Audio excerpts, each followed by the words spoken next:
Hi, I'm Diana Govert. I'm a medical intuitive and I've been reading patterns for over 35 years. You think these are just your habits, your personality, the way you've been, but some of your most normal behaviors are actually the fingerprints of childhood neglect and you never got the memo.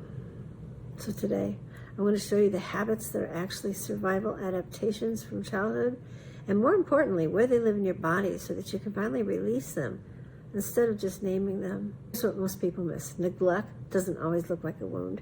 It looks like a personality. It looks like being the reliable one. It looks like the one who handles everything, the one who never seems to need anything, the one who gives and never gets anything back. And that's not who you are. That's what you became. Fiercely independent. The first habit is really getting in there and being, without a doubt, the most independent person that you know. You'd rather struggle alone than ask for help. You've built your whole life around not being a burden. And here's the truth. That is not strength. That's a child who learned early that no one was coming, that reaching out was pointless or dangerous, or met with nothing. So you stopped reaching, and your body locked in that lesson, locked into your posture, your shoulders, your breath, your back, your being. So here's what we want to do. We want to look at it from a perspective of you being proud of being the most reliable person that you know, fiercely independent. You don't need anyone. And that pride is kind of locked into your body in a way that helps keep the pattern in place. Here's another habit. Constantly apologizing for almost anything and everything. Finding I'm sorry coming out of your mouth and you don't even know why. It's just a knee-jerk reaction. You're apologizing for taking up space, for needing anything, for just being in a room. And that's a child who learned that their presence was an imposition. And now your nervous system runs on an apology before an interaction. So a quiet, sorry for being here, is what broadcasts from your mouth, from your energy, out from your very soul to the room. And it keeps broadcasting because that's where you're comfortable. Another habit is you're always keeping yourself busy. That third habit is never stopping, constant busyness. You feel guilty when you rest. This is something I want you to hear, and I want you to really make notice of it. Guilt, if you are resting, is not a work ethic. It's a nervous system that you learned your worth, and it was tied up to what you produced. Because if you didn't produce, you weren't noticed. And rest would then feel dangerous because when you rest, you kind of disappeared. I'm sure you remember some of those spaces if that happens to be you. So remember, guilt when you rest is not a work ethic. Hold on to that. I'd say 90% of the people I know who come into the office have that issue. So the fourth habit is not feeling. So you can't tell me what you feel most of the time because you think you're not emotional. So that's not calm. That's a child who shut the feelings down because there was no one to hold them. The volume got turned down so low and it was forgotten to turn back up ever. Another habit is keeping people at a distance. The fifth habit is distance. So you love people, but you always keep them at arm's length. You let them in just far enough and then your wall goes up. Now that is not introversion. That is a nervous system that learned connection was not safe. And by now, it protects you from being hurt again by keeping everyone out. Here's what I need you to understand now. The wall kept you safe at one point. It was a brilliant system. It worked for you, but it's still up. And it keeps people out, the people who would actually love you. So all these different patterns, programs, ideas, feelings, that were crammed into your body are taking up space and naming them, spending years in therapy trying to figure them out, and then actually knowing what they are. That doesn't free you from anything. Everything you know about yourself from therapy, self-work, or just knowing your personality, they're not just in your head, they're in your body. Your nervous system was wired in childhood. Your fascia, that web of tissue who holds you and your posture together, your tension, it's still carrying all of those early recordings, every single one of them. Even if someone said, oh, that's no big deal, it's not a problem, it's not an issue. Well, guess what? It might have been an issue for you. You were told that it wasn't. That contradiction went into your system, so you're not easily able to make decisions. Simple, but true. And it could have been wired out of innocence. Someone thought that maybe you fell down and you were being a crybaby. Well, if a child is crying, they need attention, they need help. But if the parent tells them, kind of knock it off, kid, in whatever words and whatever way they choose, that child's indecision in the future, that child's confusion about pain, was it real? There's so many things can happen with just one interaction. So think of how many of those are running through our system. How many times did your mom or dad say something that went in and it was just taken? Because you're in a state of all alert. That means you had focused concentration. That meant you were in a hypnotic state. Most children are in them until the age of about 7, most of the time. Now keep in mind, I'm not saying your parents were terrible. I'm not saying your teachers were terrible. I'm not saying anything in particular. I'm helping you understand that some things that were considered innocent were really harmful to the body because those reactions are still stored. Now, when those reactions are let loose of, they become a completely different thing. I had a client in my office, actually 2 this past week, that were dealing with somebody close to them that they did not want to have in their life anymore. Big decision. They've worked on it. They know it. We know that's a good place to be. So what we did was we cut that energy cord between them.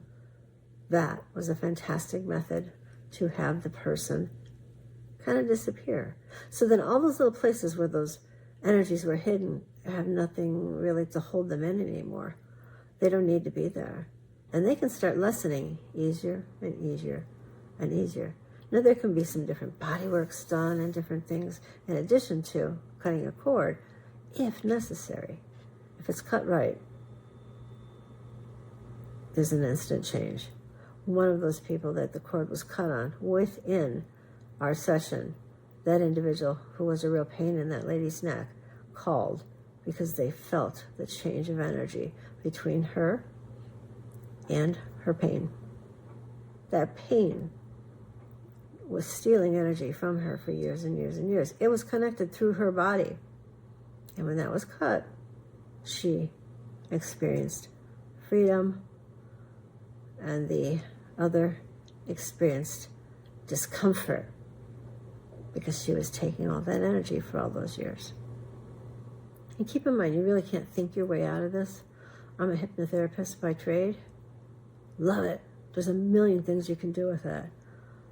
But if you don't go into the body and release that, release every part of it, you're still operating out of that system, a system that worked for you when you were a child, but not as an adult. So let's just work on this with insight, because the body really wants it to be comfortable too. It really wants to flow the way it was designed to be, not rerunning old programs. So here is an example of another way besides cord cutting, which is very effective if done right. This is a very gentle one. So pick a habit, the one that stung most. This is a very gentle experience that you can use to move something out of your life that you don't want. Now keep in mind, the mind is not the only way to have this worked, but it is a very important part for some people at some times, and it can get things up ready to be cut. So keeping all that in mind, what we want to do is find something that kind of bothers you as far as a habit. And I don't want you to judge it. I just want you to notice it. I don't want you to fix it. But what I do want you to do is say, that's my old protection, and I really thank it for being there. It kept me safe, and I'm safe now. Now we want to move into the body part of it. Now normally it's throat, it's the solar plexus. Sometimes it's head, but let yourself feel which one that might be. And put your hand on that part. And wherever you felt the tightness, just kind of let it soften. Just ask the universe to let some beautiful energy move through in a way that you don't have to feel cemented in place, lost and limited. So, holding that part that your body wants to let go of, things that it's tired of holding on to, blocks. Think of being in a place where you don't want to be, but that's where you live. You don't want to be yelled at by a parent, but you need a form filled out, or you need some money for a field trip, or you need help with homework, but your voice was silent.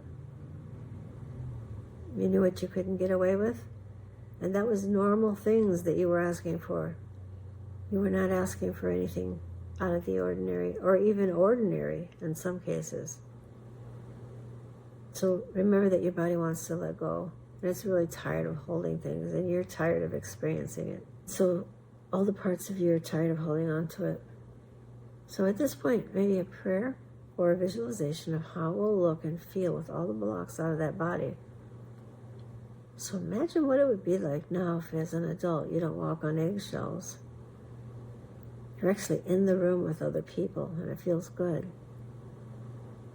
You actually have your intuition working because it's open to work, because the blocks are leaving or are gone.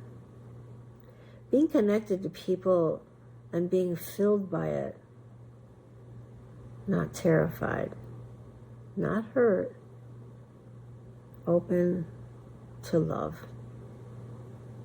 Each and every cell in your being will respond to this, not just the area you're holding. So know that the meridian flow back and forth, just like a circulatory system, will be cleaning out energies of all the vibrations that you don't want. And you can't really do this wrong, and you cannot hurt yourself, because your wish is for the best you could possibly have for yourself, with the blocks gone, with where you felt the issue. It could have been at the head, it could have been the abdomen, but today we looked at the throat and held it. So with this, imagine that freedom, and it'll feel good. And the more you do this, the better it will be. There's so many ways to get things out of the body. And today was just a tiny bit, but it can help you anywhere within you, anytime, any day, with your request and your desire. So if any of this resonated with you, please share with someone, subscribe, like the video. And if you would like to go deeper, I do offer a 15-minute session with me. And what that does is it says, well, maybe we can work together. Maybe I can just answer some questions for you. Maybe you can insightfully get some ideas on what to do for your next step, moving toward freedom and ultimately alignment.